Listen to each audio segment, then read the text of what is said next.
So today we are going to be highlighting a few main things from the book of Romans. Now, the book of Romans, as we've been in this series, is in the New Testament.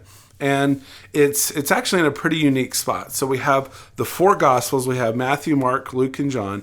And they all talk about the ministry and life of Jesus. And then we move into the book of Acts, which is all about the early church. And then we have, beginning with Romans, we have what we call letters and epistles. So these are letters that the disciples, mainly Paul, wrote to other churches and to other Christians, other fellow believers.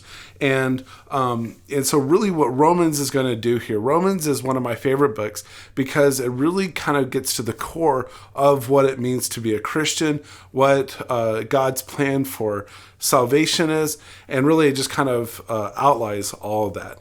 And so certainly we're not going to get to everything today in the book because, well, you have to read it. And whenever you read it, you're going to just learn a whole lot about God and a whole lot about Jesus and God's plan for salvation.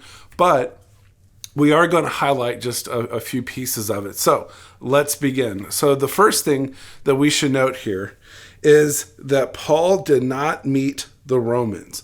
Paul did not meet the Romans. And so this is significant because here's why. See, whenever Paul is writing other letters in the New Testament, he is writing them to Christians who he knows. In fact, he planted a lot of churches, and so he would write letters to those churches. So what he would do is he went on what we call missionary journeys. And these are mission trips where Paul got sometimes either into a boat and traveled, or maybe he would travel on land, depending. And he wouldn't go by himself, but rather he'd go with a couple other brothers in the faith. And what they would do is they would go and they would plant churches. So what they would do is they would start oftentimes in the synagogue, and he would preach to Jewish people there and tell them about, hey, you guys are waiting on a Messiah. Well, I know who that Messiah is, and it's Jesus. And some would believe, but oftentimes he would get chased out of the synagogue. And then what he would do is then he would go into the marketplace. So then he would go and preach to the Greeks, to the Gentiles. And then once he got some people together who raised their hand and said, yes, I believe this. I believe that Jesus is the Messiah, that he's Lord and Savior. Then he would start a church. So he would take those group of people there and he would instruct them, he would teach them, and they would worship. And then as soon as he would stay with them for a little bit of time, and then as things got going, then he would leave and he would go from that town to the next town. And then he would do the same thing. He would start a church there. Then preach and start a church, preach, start a church, preach, start a church. And so many of the letters and epistles in the New Testament are just that. They are Paul writing to his church that he started. And oftentimes what he does is he praises them for the things that they're doing well, and then he corrects them for the things that they're not doing well. So for example, we have this book of 1 Corinthians. Corinthians is written to the church in the town called Corinth. And so the people who live in this town, Corinth, are known as Corinthians. And this first one here is the first letter that he wrote to them. And so he says, hey, you guys are doing these things well, keep it up. But you guys need to correct and do these other things instead.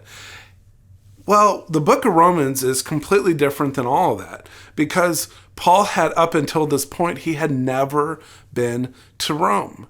And so whenever he goes to write to the church in Rome, the Romans, to the Christians there, the fellow believers, he doesn't know them from Adam. And so as a result, what he's basically doing here is he's kind of like giving Christianity 101, Christianity in a nutshell. It's almost like if you could write down a letter, or type up a letter, whatever, but if you could create a letter and just make it kind of brief, it doesn't have to be forever and a day, but if you could tell someone who you've never met before, just a complete stranger, the gospel, what would you say? If you could just, have a clean slate to say, hey, here's who God is, here's who humanity is, here's what went wrong, here's God's plan for salvation. If you could do that, what would you say? And for Paul, that is the book of Romans. So it's important that Paul did not meet the Romans. So then we actually get into a little bit of the content. I'm just going to highlight a few main things that Paul talks about here in the book of Romans. So one of them being is that we are not to be ashamed of the gospel. We are not to be ashamed of the gospel. In fact, Romans 1:16 says this, "For I am not ashamed of the gospel, for it is the power of God for salvation to everyone who believes, to the Jew first and also to the Greek." So the word gospel is kind of a fancy church word that we use, that we throw around sometimes. And really what it means, it just simply means good news. And you may ask yourself, well, what's so good about the good news? Well, it's Jesus. Jesus is the good news. What makes Christianity so amazing is that it's Jesus. Jesus died for us on the cross. And even though that we have sin in our life and sin separates us from God, because Jesus died on the cross, now we get to be with him in heaven. And if we believe that, that is the gospel. Now, here's what's so crazy about this. Paul actually starts off this letter saying, hey, you know what, guys? Here is good news, and we don't need to be ashamed of it.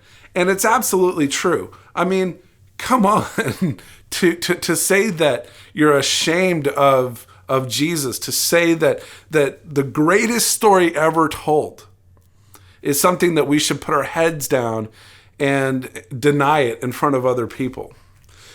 There's a story in the New Testament where Jesus, whenever he's on trial and people are trying to accuse Jesus of doing certain things to execute him, Peter is there, and Peter actually goes into this house where Jesus is on this kind of mock trial, illegal trial. But it's amazing what happens to Peter. Someone goes up to him and says, hey, aren't you one of his disciples? And he says, no, I'm not one of his disciples. And someone else says, no, I think you were. And he says, I never know the man. And a third time he denies. And then right then a rooster crows, which was a prediction that Jesus had, that tonight, before the rooster crows, you're going to deny me 3 times. It's amazing that Peter certainly felt that pressure of social unacceptance. And well, in this case too, there was a lot of pressure, because if he were to say that he was one of Jesus' disciples, it's possible that they would have also executed Peter as well. And that's what he was certainly fearing, and that's what he was denying. Now, in America today, you're probably not going to be executed for having faith in Jesus. Now, there have been times, certainly with the Columbine school shooting, there's a famous story about how a girl was, Cassie, I believe was her name, and a gun was pointed to her head, and they were targeting Christians. And she said that she does believe in Jesus, and she ended up losing her life. We call that a martyr, someone who stands up for their faith and loses it. And that's a very rare exception in America. Now, in other places of the world, that kind of thing does happen. It certainly does. But in America, you're gonna experience some persecution. You are. You're gonna be made fun of. Whenever you turn down, let's say, going to a party, or whenever everyone's gossiping about someone and you go the other direction, and maybe you stand up for the person rather than gossip, people are going to look at you funny for doing the right thing, for having faith, for trusting in Jesus, because it's so countercultural that you could experience some persecution. And so what Paul reminds us, though, is that we are to not be ashamed. And it's so true. Like, if it's really good news, if it's not bad news, but rather if it's good news, then we should absolutely not be ashamed. We should be proud. We should be, in a social setting, willing to say that we are Christians and that we believe in Jesus and we trust him with our lives and our actions. We should be willing to say those kinds of things. And this can come up in a whole host of different ways. One thing is, I'll just share a personal example with me, but I got back from a men's retreat, and now granted, I was getting my hair cut, and I don't really like small talk when I'm getting my hair cut, but still, those are all excuses. But the lady asked, hey, what'd you do this weekend? And I said, well, I went and hung out with some friends in Prescott. And is that true? Yes, it is. But you know what's even more true than that? You know, the big glaring detail that I left out of that was I went on a church trip. And by the way, is there a difference between just hanging out with friends and going on a church trip? Yes, there is. In fact, one of the things I just have done is I've just told the person who's cutting my hair that I'm a Christian and that I go to church. And then I'm pretty active in it because I would take time out of my weekend to go do that. I have explained all that just by using one word, church. But I didn't. Why? Because, well, I guess I was chicken or something. Not be ashamed of the gospel. So, not be ashamed of the gospel. Whenever we start, now Paul kind of takes a little bit of a turn here.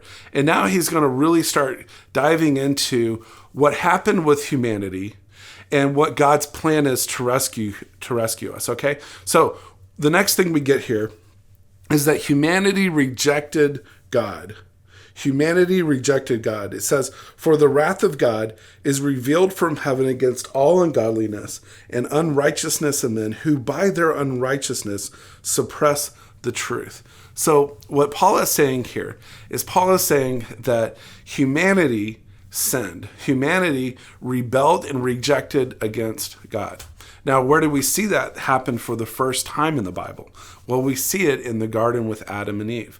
Whenever Adam and Eve are there in the garden, and God tells them, do not eat this fruit of this tree. You can eat any fruit of any tree, but just not the fruit of this one tree. And what do?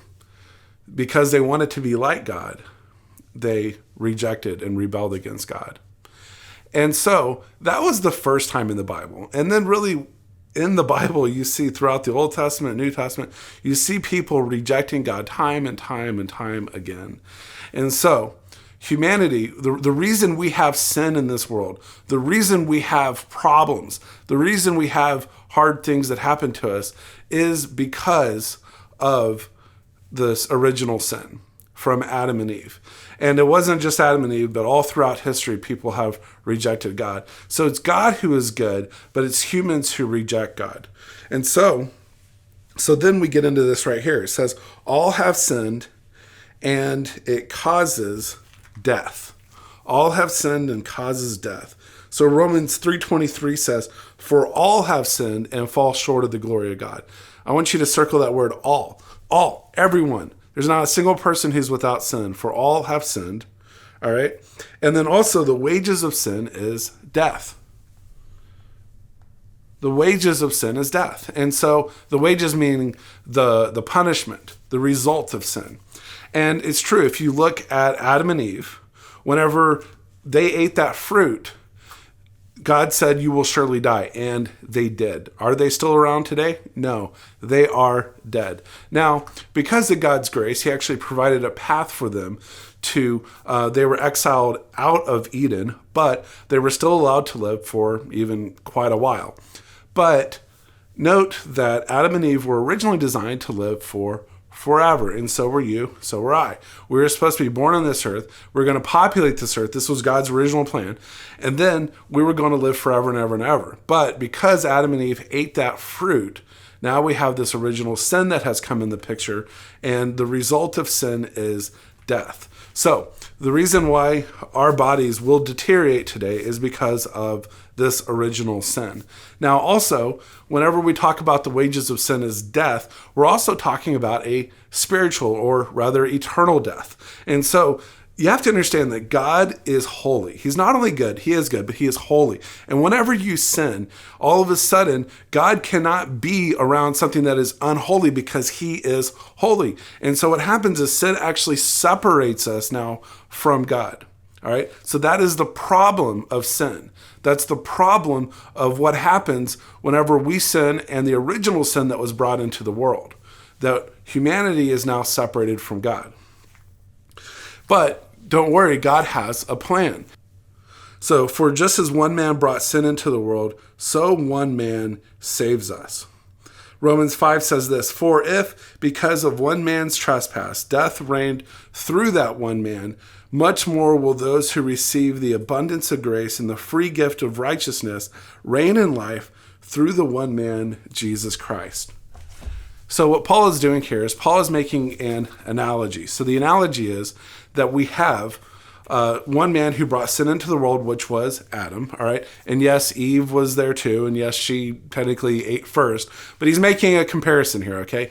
One man brought sin into the world, which is Adam, so one man is then able to save us. One man is able to reconcile us to God and take care of this problem of sin, all right? And of course, that one person is Jesus. Paul names it right here in Romans 5, that it is through Jesus, through his work, through his death, and through his resurrection, that we get to now inherit eternal life. And so this whole problem of sin entering the picture, separating us from God, it is Jesus who then reconciles us. It's Jesus who saves us. We who deserve hell, which is true. You deserve hell, I deserve hell because of our sin. And that's right, eternal death, right? The wages of sin is death. We deserve that. But Jesus, who is so loving and so good, he was victorious on the cross, that he defeated sin, death, and the devil, that now we get to inherit this eternal life. All right? So now the next thing says this. It says that God can promise, or God promises, that he can work all things for the good of those who love us. That God can work all things for our good. So Romans 8, this is a huge verse here. It says, and we know that for those who love God, all things work together for good, for those who are called according to his purpose.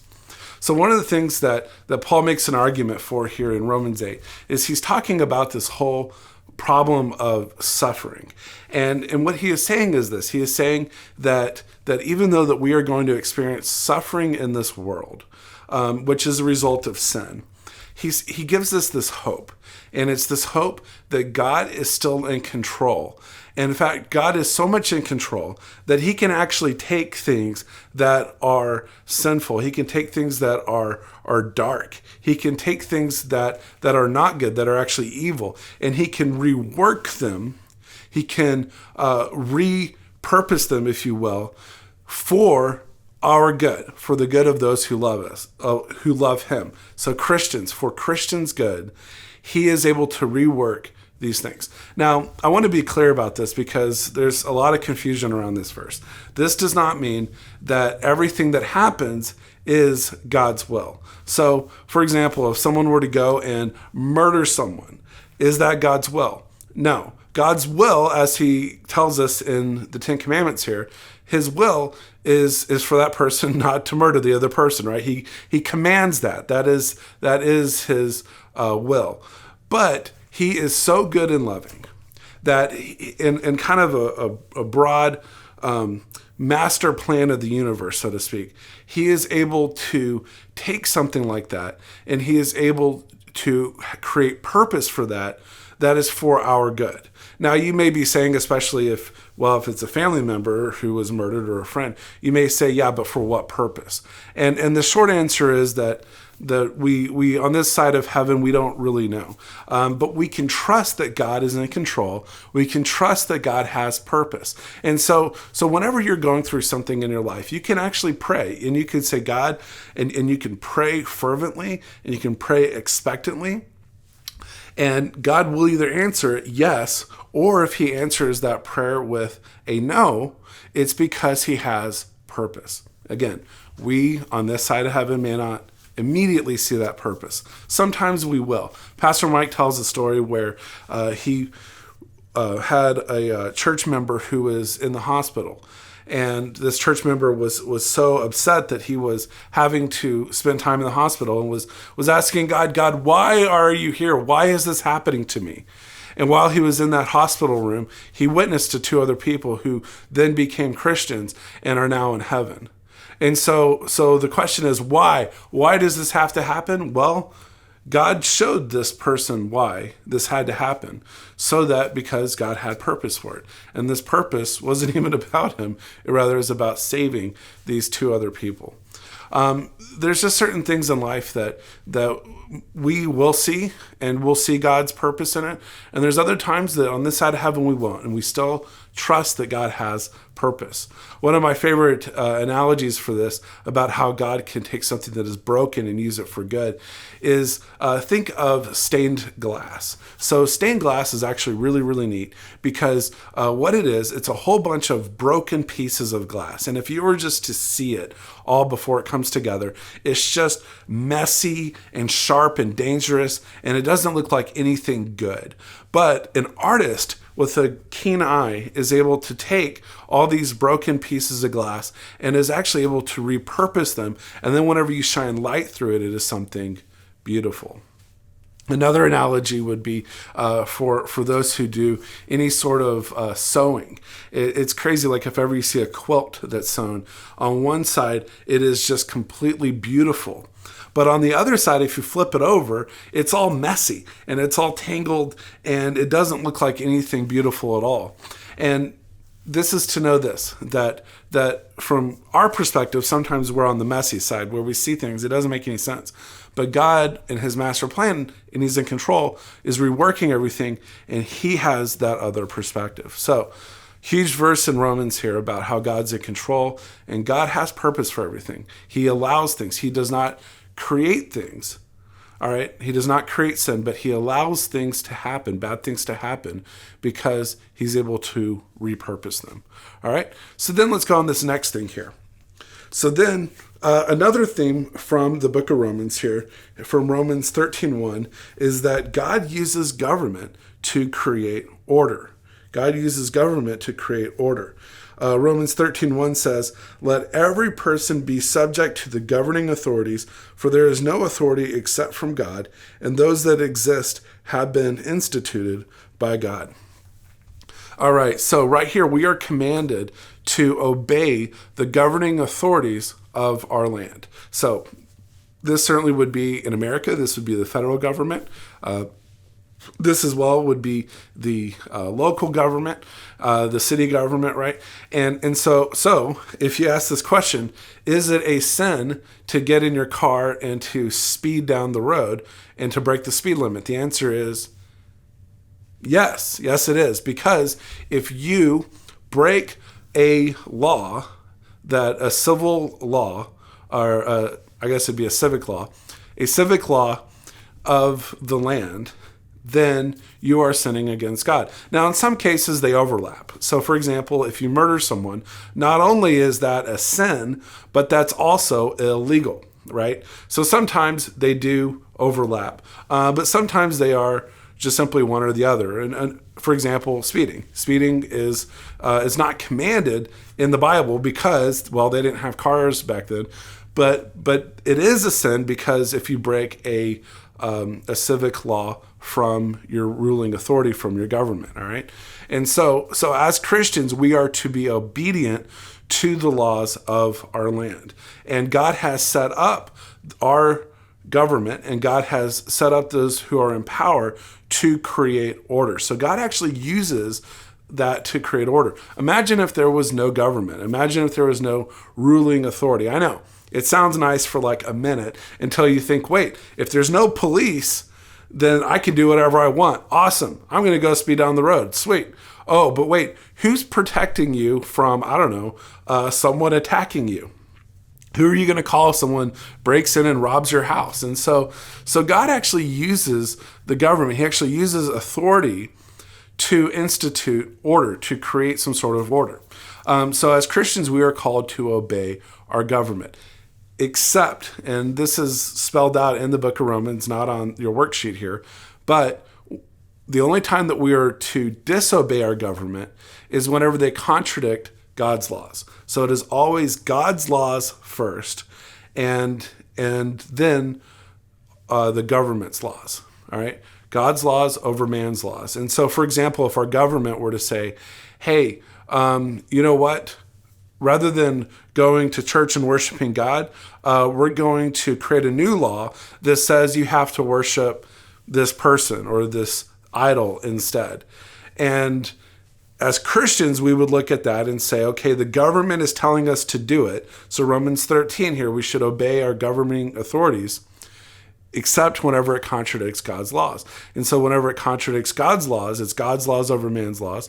And so what we would do then is we would look at that and say, yeah, the government's telling us to do that, but we're not going to do it. Instead, we're going to follow God's way instead. So that would be the only time that you would disobey your government. And there have been times when our government has, well, in America and especially in other countries, think of like, certain communist regimes where Christianity was illegal, was outlawed. You would have to, if you were caught carrying a Bible, you could go to jail. If you caught worshiping God together, you could go to jail. And so certainly in those kinds of settings, you would choose God's laws over man's laws. And then our final point here is that if we cause others to sin, then we sin.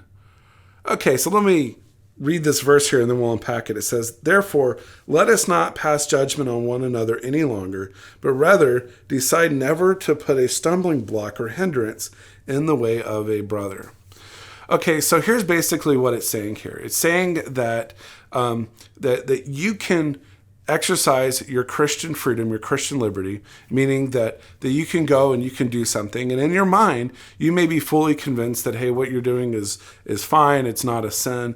It's not immoral or anything. And you're exercising that Christian liberty and freedom there. But if someone else sees that and it causes them to stumble in their faith and question their faith, then all of a sudden, even though that what you're doing is fine, is permissible, but if it causes someone else to stumble, then actually it falls back on you, and you're the one who's sinned. Let me give you an example. So you may be fully convinced in your mind that listening to inappropriate secular music is okay. You just listen to it for the beat. It doesn't affect you. This is all things that you believe, which are actually not totally true, because music does affect you. But let's just say that you listen to inappropriate music, okay? And in your own mind, you're just thinking, okay, I'm just listening to the music, and it's not really affecting your relationship with God. Those are all things that you're saying, okay? But then you go and you pick up another Christian in your car, and they get into your car, and you start blasting some really explicit, inappropriate secular music. And all of a sudden they look at you and they say, wait, hold on. You go to youth group, you're becoming a student leader in our church here. And for them, all of a sudden, it causes them to stumble in their faith, and they question you and say, whoa, what in the world? I thought you were a Christian. How is it that you can do this and be a Christian? And even though what you were doing, you were fully convinced was not a sin, even though it probably was, but now you caused them to also stumble. And so really what this is saying here is that we need to be very careful of our actions. Not just because we're saying to ourselves that, hey, whatever I'm doing is whatever I do and it affects no one else, because it does. It absolutely affects other people. It affects other believers, and also maybe even not even other believers, maybe people who aren't Christians yet. So maybe the friend who you go pick up is not a Christian, and they're saying to themselves, wait, I thought you were a Christian. Why are you doing this? And now all of a sudden they would say, Christians are fake and hypocrites, and I never want to become one. And so we have to be aware that our actions have consequences, not only personally that affects us and our heart and so forth, but also it affects other people around us. So just a few things to think about whenever we talk about the book of Romans. There's actually a ton more in the book of Romans I wish we can get to, but for the sake of time, those I feel like are some of the main things. So enjoy the book of Romans. If you have any questions, contact me. Otherwise, thank you so much for tuning in.